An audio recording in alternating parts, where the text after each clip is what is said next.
Assalamualaikum warahmatullahi wabarakatuh.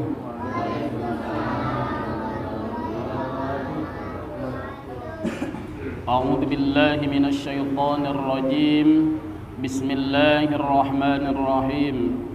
Alhamdulillahi rabbil alamin wa bihi nasta'inu ala umuri dunya waddin. Wassalatu wassalamu ala asrafil anbiya'i wal mursalin sayyidina wa maulana Muhammadin wa ala alihi wa sahbihi ajma'in, amma ba'du. Pertama-tama marilah kita panjatkan puji dan syukur kehadirat Allah Subhanahu wa taala, karena dengan kudrah dan iradahnya kita dipertemukan kembali oleh Allah Subhanahu wa taala dalam rangka rutinitas kita setiap malam Jumat, yaitu Jam'iyah Yasin dan Tahlil. Mudah-mudahan berkumpulnya kita di Musholal Asiyah ini dicatat oleh Allah Subhanahu wa taala sebagai amal yang diterima. Amin ya Allah ya rabbal alamin. Teriring salawat salam semoga selalu tercurahkan ke hadapan junjungan kita Nabiullah Muhammad sallallahu alaihi wasallam, dan juga kepada para keluarganya, para sahabat-sahabatnya, dan tak lupa kepada kita selaku penganut agamanya. Mudah-mudahan di hari akhir nanti kita mendapatkan syafaatul uzma. Amin ya Allah ya rabbal alamin. Masirul hadirin wal hadirat yang dirahmati oleh Allah Subhanahu wa taala, di dalam kesempatan ini marilah kita sama-sama bertaqarrub, kita sama-sama bertafakur, kita sama-sama mendekatkan diri kita kepada Allah Subhanahu wa taala dengan wasilah membaca surat Yasin, dengan wasilah membaca tahlil, dengan wasilah kita membaca sholawat. Mudah-mudahan dosa-dosa kita diampuni oleh Allah Subhanahu wa taala. Amin ya Allah ya rabbal alamin. Kemudian kita berdoa kepada Allah Subhanahu wa taala, mudah-mudahan saudara-saudara kita, orang-orang tua kita yang telah meninggal terlebih dahulu, semoga meninggal dalam keadaan husnul khatimah, diterima iman Islamnya, diampuni dari segala dosa dan kesalahannya, diterima amal kebaikannya, dan terutama ditempatkan oleh Allah Subhanahu wa taala pada derajat yang lebih mulia di sisinya. Amin ya Allah ya rabbal alamin. Kemudian kita berdoa kepada Allah Subhanahu wa taala buat diri kita yang masih hidup. Mudah-mudahan kita diberikan panjang umur oleh Allah Subhanahu wa taala. Mudah-mudahan kita diberikan keberkahan, baik berkah dalam rizki, berkah dalam agama, berkah dalam kehidupan kita. Amin ya Allah ya rabbal alamin. Masirul hadirin rahimakumullah. Sebelum acara Yasin Tahlil dimulai, marilah kita sama-sama membahas tentang kajian ilmu fikih, karena ilmu fikih sangat penting bagi kehidupan kita, terutama dalam masalah ibadah. Terkadang kalau kita lihat masih banyak saudara-saudara kita yang belum begitu paham mengenai tentang ilmu fikih, terutama di dalam masalah istinja. Sering kita lewat, sebagai contoh misalkan ada ada tukang dagang, kemudian kencing atau pipis di depan pohon yang besar. Nah, di situ padahal tidak ada air, tidak ada apa-apa, tahu-tahu disentilin. Nah, kemudian habis itu megang sesuatu seperti makanan yang lainnya. Nah, itu sangat kotor. Itu yang dilarang oleh agama. Kemudian masalah wudu juga banyak. Wudu asal-asalan, kadang-kadang seperti capung, maksudnya terlalu cepat. Padahal menurut madhab Imam Syafi'i, bahwa basuhan wudu itu membasuh kedua telapak tangan, apakah itu membasuh telinga, membasuh rambut, semuanya 3 kali. Itu menurut madhab Imam Syafi'i yang kita pakai. Kalau menurut madhab Imam Maliki cukup 1 kali aja. Apa perbedaannya? Karena kalau mayoritas di Indonesia, Malaysia, dan lain sebagainya itu air banyak, tidak seperti di padang pasir, tidak seperti di daerah yang ada gurun-gurun. Makanya ijtihad Imam Syafi'i bahwa basuhan wudu itu 3 kali. Tapi kadang-kadang kita madhabnya madhab Imam Syafi'i, ada yang buru-buru, cepat, wudu sekitar setengah menit atau hanya beberapa detik saja sudah selesai. Padahal disunahkan di situ ada doa-doanya. Contoh, kita membasuh kedua telapak tangan, Allahumma faj yadaya min ma'asika kulliha, itu doanya. Nah, nanti insyaallah nanti akan dibahas masalah doa wudu mulai dari telapak tangan sampai membasuh kedua telapak kaki sampai doa setelah wudu, nanti ada doa-doanya. Hadirin rahimakumullah. Bahasan yang akan kita bahas yaitu tentang bab toharoh yang artinya bersuci. Di dalam kitab Fathul Qorib dijelaskan yang pertama akan dibahas tentang bab toharoh di sini tentang air. Nah, ini sangat bermasalah. Di dalam kitab Fathul Qorib bahwa ada 7 macam air yang bisa dipakai untuk bersuci. Yang pertama, al-miyahul lati yajuzu biha atathiru sab'u miyahin ma'us samai. Air yang bisa dipakai untuk bersuci yang pertama adalah ma'us samai, yang artinya air dari langit, dalam kurung air hujan. Air hujan bisa dipakai untuk berwudu, bisa dipakai untuk mandi wajib, bisa dipakai untuk mencuci pakaian atau mencuci peralatan, bisa. Kenapa? Karena air hujan itu adalah air yang suci. Cuman maaf, kita harus lihat-lihat dulu. Kalau air hujannya itu hujan yang baru sebentar, kemudian kita ambil wudu, nah itu belum bisa. Kenapa? Karena yang namanya di atas genteng kadang-kadang ada kotoran burung. Di kotoran burung ada kotoran kucing juga. Kalau airnya masih keruh, masih warnanya masih buta, kalau bisa jangan dipakai dulu. Kenapa? Karena bukan mensucikan tapi malah mengotori. Nah, itu dengan syarat kalau hujannya hujan lebat, udah agak lama, kemudian kita malas ke kamar mandi, udah wudu dari air hujan saja.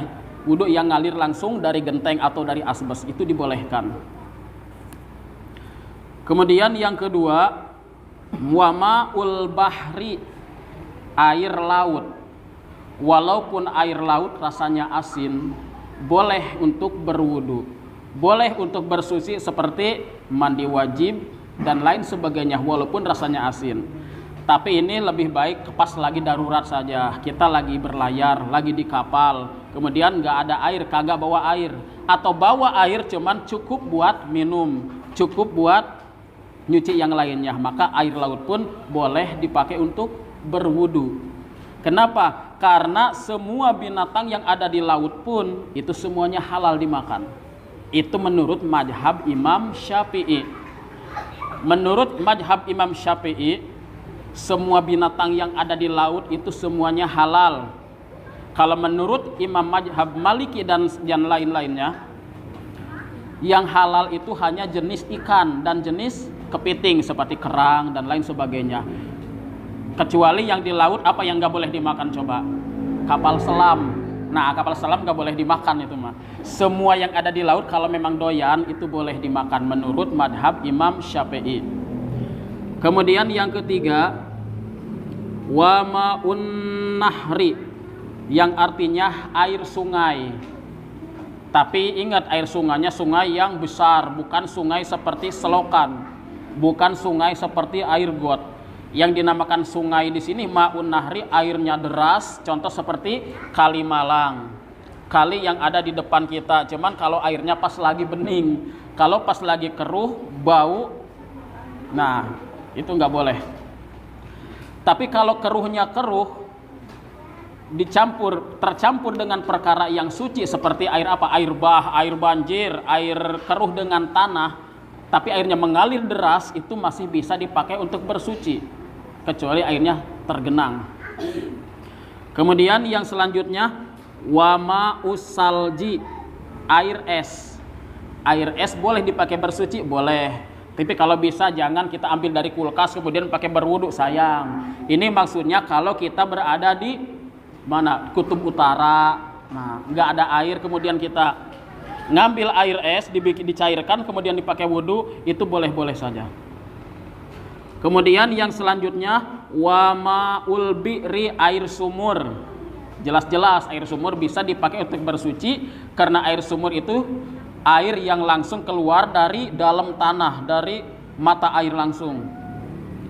Kemudian wamaul aini, air sumber. itu lebih suci lagi, lebih bersih lagi. Kebanyakan di pegunungan, walaupun tidak gali tanah, tidak bikin sumur, kalau ada air yang langsung keluar dari tanah, airnya bersih, itu mata air, boleh dipakai untuk bersuci.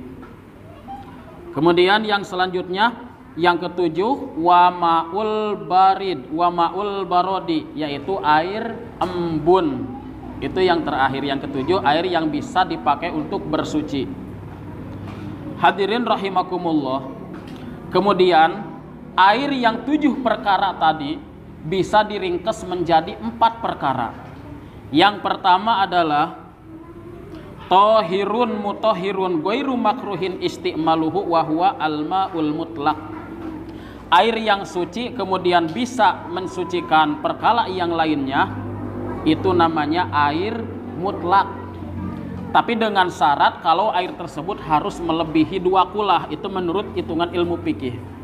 Apa artinya 2 kulah? Kalau kita bikin kolam, bikin bak, kita ukur dengan meteran. Tingginya sekitar 60 meter, lebar 60 meter. Jadi panjang kali lebar kali dalam itu semuanya 60 meter. 60 cm, maaf. 60 cm, itu namanya 2 kulah. Kalau air melebihi 2 kulah, biarpun itu airnya kita obok-obok dulu, kemudian pakai untuk bersuci, itu masih bisa dipakai. Tapi kalau kurang dari 2 kulah, misalkan 1 ember cat atau yang lebih kecil lagi, kita sentuh airnya, kemudian kita wudhu tanpa menggunakan gayung, itu tidak sah. Sebab itu yang dinamakan air mustakmal, yang artinya air bekas pakai. Nah, itu syaratnya. Makanya kalau kita bikin kolam di rumah, bikin tempat wudhu, bikin padasan, kalau bisa lebih besar daripada ember cat, lebih dari 2 kulah. Kita hitung dulu 60 cm minimal, panjang kali lebar kali dalam 60 cm. Kalau sudah lebih dari segitu, aman. Biarpun kita wudhu menggunakan tangan tanpa menggunakan gayung, itu masih sah wudhunya. Kemudian ada juga watohirun, mutohirun, makruh istimaluhu. Ada air yang suci, tapi makruh untuk dipakai bersuci, dipakai berwudu, yaitu air musammas, yang artinya air yang terkena panas matahari yang ada di wadah tersebut terbuat dari bahan besi. Nah, itu makruh untuk dipakainya. Contoh zaman dulu di Mekah, di Masjidil Haram disediain drum dari besi, disediain air. Kemudian airnya itu kepanasan, jadi ikut panas. Nah, itu makruh dia pakai bersuci. Selain makruh, maka air tersebut bisa menyebabkan penyakit yang dinamakan penyakit baros atau penyakit gatal-gatal. Sekarang bagaimana kalau air tersebut yang tadinya panas udah kembali menjadi dingin, sudah tidak panas lagi. Nah, kalau sudah tidak panas lagi, itu sudah bisa dipakai untuk bersuci. Kemudian watahirun ghairu mutahhirin wa huwa al-ma'ustakmal wal mutaghayyir bima khalatahu min at-tahirati. Sekarang ada air yang suci lebih dari 2 kulah, tetapi air tersebut sudah tercampur oleh benda yang suci juga. Kira-kira menurut bapak-bapak, ibu-ibu, boleh enggak dipakai untuk bersuci? Bapak-bapak kira-kira boleh enggak? Air 2 kulah, tapi air tersebut sudah tercampur sama benda yang suci. Bolehkah dipakai bersuci? Jawabannya tidak boleh. Contoh, air ini suci, kemudian kita taruh teh celup, jadilah teh manis. Wudhu dengan teh manis bisa enggak? Kagak bisa. Padahal teh manis itu suci. Wudhu dengan air kopi boleh enggak? Kagak boleh. Padahal air kopi itu suci. Itu air yang suci dan tidak bisa mensucikan. Kemudian yang keempat, ada yang disebut dengan air mutanajis. Apa yang disebut dengan air mutanajis? Ada air najis, ada mutanajis. Kalau mutanajis itu benda yang sudah terkena najis. Kalau najis, jenis yang bikin najis. Yang bikin najis itu namanya najis. Contoh, ada air 1 gelas, kemudian ada cicak menjatuhkan kotorannya ke dalam gelas. Itu air menjadi apa? Disebut air apa? Air mutanajis. Nah, kalau ada air 2 kulah, kemudian ada benda yang najis, maka air tersebut menjadi mutanajis, kecuali najisnya sedikit, airnya lebih dari 2 kulah, itu boleh. Air lebih dari 2 kulah, 1 bak, 1 padasan yang besar, kemudian ada kotoran cicak yang kecil masuk, itu tidak menjadi mutanajis. Kenapa? Karena melebihi 2 kulah dan najisnya pun ukurannya ukuran kecil. Hadirin rahimakumullah, maka disitulah sangatlah penting kita memahami tentang ilmu fikih, terutama masalah bab thaharah, masalah bab untuk bersuci. Yang paling penting bab masalah istinja. Kenapa? Karena di dalam salah satu hadis Nabi Muhammad SAW, maka ada 2 orang yang disiksa oleh Allah Subhanahu wa taala. Yang pertama orang yang sering adu domba, yang kedua orang yang kencing sembarangan, kencing berdiri sembarangan tanpa istinja, atau melakukan istinja tapi istinja tersebut kurang pas atau kurang benar. Maka di situ menjadi petaka, menjadi kecelakaan bagi kita nanti di akhirat. Naudzubillah min dzalik, summa naudzubillah. Mudah-mudahan kajian ilmu fikih tentang bab thaharah ini, terutama masalah air, bermanfaat bagi kita sekalian. Mudah-mudahan ibadah kita diterima oleh Allah Subhanahu wa taala. Amin ya Allah ya rabbal alamin. Karena sehusu apapun sholat kita, kalau wudhu kita tidak sah, maka sholatnya tidak sah. Kemudian yang selanjutnya kita lanjut untuk Yasin tahlil. Kita berdoa kepada Allah Subhanahu wa taala, mudah-mudahan almarhum dan almarhumah diampuni dosanya oleh Allah Subhanahu wa taala, dan kita bacakan suratul Fatihah buat saudara-saudara kita yang sedang diberikan ujian oleh Allah Subhanahu wa taala, baik itu merupakan penyakit dan lain sebagainya, mudah-mudahan disembuhkan oleh Allah Subhanahu wa taala. Dan kita doakan mudah-mudahan para mutasaddiqin, para muhsinin yang telah menginfakkan hartanya di jalan Allah Subhanahu wa taala, mudah-mudahan Allah Subhanahu wa taala melipat gandakan pahalanya. Amin ya Allah ya rabbal alamin. Untuk selanjutnya, untuk Yasin tahlil saya persilakan.